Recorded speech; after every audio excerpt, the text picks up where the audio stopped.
Hi, today I have a talk called The Insight is the Cleanup. Here is the short version first. Invite an insight to come. This is the power of all you have right now. When you invite an insight to come, it replaces a chunk of the chaotic thinking upon which you have been relying. When you feel angry, the insight is waiting behind all the thoughts you believe that are attached to the anger. The insight is the cleanup. When you call upon the insight, you affect the thoughts streaming to the ones you call other, as well as yourself. So there's the short version. And then to soak in it and kind of set it within yourself, and also to allow it to extend to others, to allow it to extend out through everyone and everything you think of or meet today. Here is the longer version. So invite an insight to come. This is the power all of you have right now. Instead of judging and deciding, this is how it is, and this is how I wish it were, and this is what the situation is limited by, and this is how it's likely to turn out, and here's how I'm judging others in the situation for their conduct, either positively or negatively, approving and disapproving, anything, any message the ego would send us about any aspect of our world.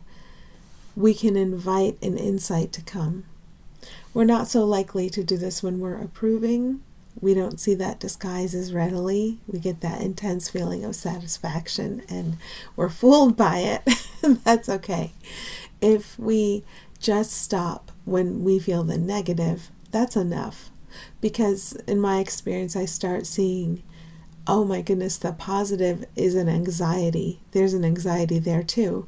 And then I can start stopping for the positive too and, and looking through that too. It is really here what truly makes me happy, not a temporary form. So invite an insight to come. This is the power all of you have right now. Everyone has this power. That's why I can have confidence in everyone. And if I see this portal in everyone to the goodness without opposite that we all are, and how easy and open everyone's access is to that right now. I'm not relying on time to fix anything in anyone, to fix any fictional flaw in anyone. I just know the nature of their being, and I know it's right here. And I know the goodness that their being is right here for me and for everyone.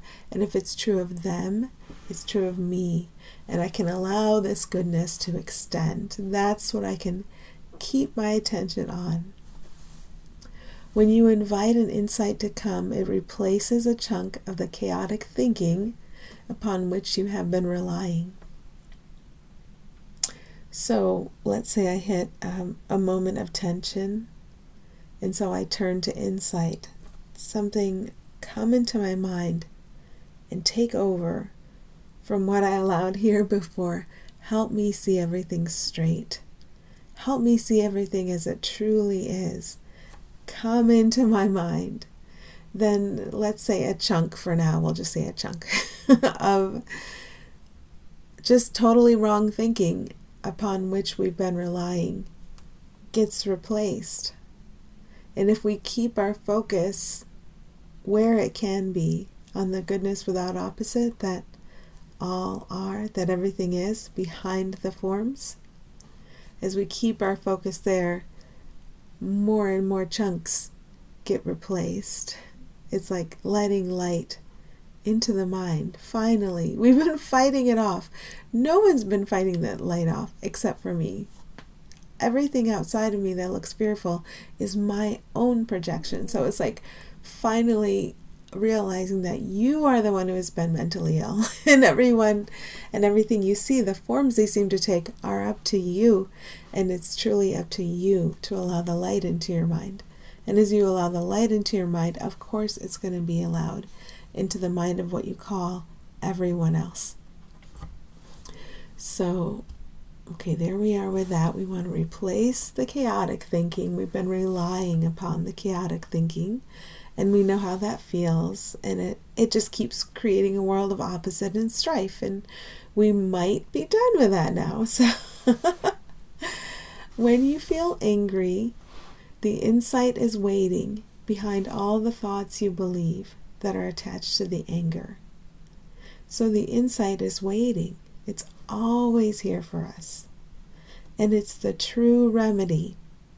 Now, when we're asking for a remedy, we're usually asking for a remedy of form. I need this form to change to that form, and then everything will be okay. But if you leave it up to the insight or the goodness, that is the source of the insight, to decide every form everything will take. So it's no longer your separate personality saying, well, I want this form to look like this, and I want this form to look like this, and I want this form to not look like this anymore. You just leave it up to the goodness without opposite. That is the true nature of everyone and everything you're going to meet, no matter what form you see on top of it. What forms is everything going to take? You leave it up to that goodness without opposite. That is truly here. It's the truth of everyone and everything. We've just been projecting especially positive and especially negative surfaces upon everyone and everything. So when you feel angry, the insight is waiting behind all the thoughts you believe. Anger, it's like, think of it like a knot of tension, and it's telling you, look, you've been relying upon chaotic thought. Anger is your signal that you've been relying upon all these thoughts the ego sends you. You're used to that operating system. That's fine, because help is here. The thoughts you think are up to you. They're not uncaused. They're you have made a choice to think particular thoughts, and you can make a choice now to invite in true thought. You don't even need to know what that is. I still find mantras helpful. And what I go back to today is forgiveness is the only gift I give. It's from A Course in Miracles. Forgiveness means to me setting aside the thought that made the form of what I'm projecting, at the surface I'm looking at, and understanding now I want to see what's really here. That's forgiveness. It's not that anyone has ever done anything wrong, and I'll say, even though you're wrong and you've done things wrong, I'll still let you be in my life because I'm magnanimous. No, I understand I've been projecting fear, and I see opposite surfaces, and I think those surfaces can benefit me or harm me, and now I'm willing to see what was beyond what I've been projecting from fear. Forgiveness, to go beyond. That's what it means to me right now. Okay, behind all the thoughts you believe that are attached to the anger. So if I feel angry, that's good. Why? Because I need to know. Anger is the alarm. I need to know that I believe thoughts that are attached to the anger. And I only have to look at one of them, because one of them represents all of them. I remember somebody asked me, why do you have to stop to see the thought you believe? Well, in my case, so I understand, look, this is what you've been believing, not about this one, but about everyone and everything in general. You believe there's something bad in them. You believe there's something that will betray you. You believe that's who they are. And you're angry. Well, good. That's the alarm clock. You needed the alarm clock. Give thanks for the alarm clock. And the alarm clock terminology is something I think I took from Byron Katie, who I found very helpful. Okay, so I've been believing this thought, and I have to expose at least one of them. I might be believing 30 thoughts at once when I'm angry. But at least one, because I've been holding all this thinking as a defense in front of me. And if I take the thought and I intentionally set it to the side, then what is truly here, the light, can communicate to me directly. So it's just a symbol that I'm ready for direct communication now. I'm ready to be led. I'm ready for the form everything takes to be decided by what's harmonic among us, not by my separate self with its preferences and opinions. There is a shared voice that is much, much more important than any voice of a separate me. And as I practice this, it becomes more and more obvious that our shared voice, our harmonic voice, is the voice I want to lead all of us. Our shared thoughts, the thoughts that lead to no one losing out in any outcome. Can you imagine that? That all the outcomes that happen benefit everybody. How is that even possible? We don't even know. But send us the thoughts that lead to this experience. Okay. And as I accept these thoughts for myself, then I make them more available to everyone around me that I'm calling other or else. It's making sane thought more obvious to everybody when we set aside insane thought and accept sane thought for ourselves. Okay, so the insight is the cleanup. And whenever we feel not good, we feel something needs to be changed, altered, cleaned up. Whether it's in an environmental situation you see in the natural environment, you think there needs to be some sort of cleanup of toxin, or a room in your house, or whatever the physical manifestation in your world that you're hallucinating, in my world that I'm hallucinating, no matter what, its source is thought. And of course, we're just not used to that. We still think it's preposterous. We still think physical thing is caused by physical thing. And it's caused by wrongdoing of ones we call other, and we need to find the wrongdoing and punish for the wrongdoing. We're very oriented toward this way of thinking. And now there's another way of thinking that comes in. And if you don't want anyone else to be punished, because you can see their goodness and you can see that you've projected fearful forms upon them, you see punishment is useless and pointless. Punishing a body, no one's a body. So then you see you don't deserve punishment. If I believe someone else deserves punishment, I believe I deserve punishment, and I'm just waiting for the form to come and get me. But if I keep my focus on every day, allowing insights in as the true remedies for any problem, anything I would encounter, any perception that sets off my alarm bells, the insight is the answer. The insight cleans up the form in the way it should be cleaned up, not in the way my separate self seems to squawk about, I want this and I don't want that. In the way it should be cleaned up for the highest benefit of all. That's what happens. So that's where we can keep our focus. If there's a problem, I open to the insight. If there's a problem, I know my thinking has been off, and I know my thinking is correctable. And I know the correction for my thinking is right here. And I can just turn toward the correction for my thinking is right here. And I'm willing to let it in. Notice it's not my ego thinking of a correction to apply to my thinking and giving me the replacement thought. I can have a starter thought, like forgiveness is the only gift I give. But I find the beautiful gift comes spontaneously. The replacement thoughts are not ones my separate self seems to have made up in order to be a good person, to think good things of others, but just to clear the mind out, to leave the space open, and then to let the insight hit me, come to me, blossom forth from within me, from within everyone, from within everything at the same time. And we're still kind of doubtful that we have this power, but this is our only power. Any power we seem to have in the world to do things physically is actually the fake power. This is our actual power that we always share equally with everyone, that can't be moved about from separate entity to separate entity, because there are no separate entities. Okay, when you call upon the insight You affect the thoughts streaming to the ones you call other as the ones you call, as well as yourself. So I'll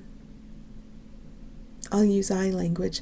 I program everything all the time. And if you told me this years ago, I think I would have freaked out. So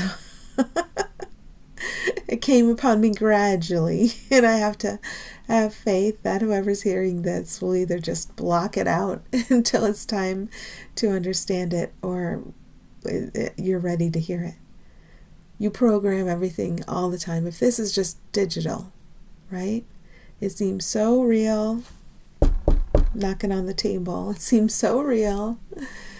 And it's for lack of a better word, it's digital. It's imaginary. Imaginary is a better word.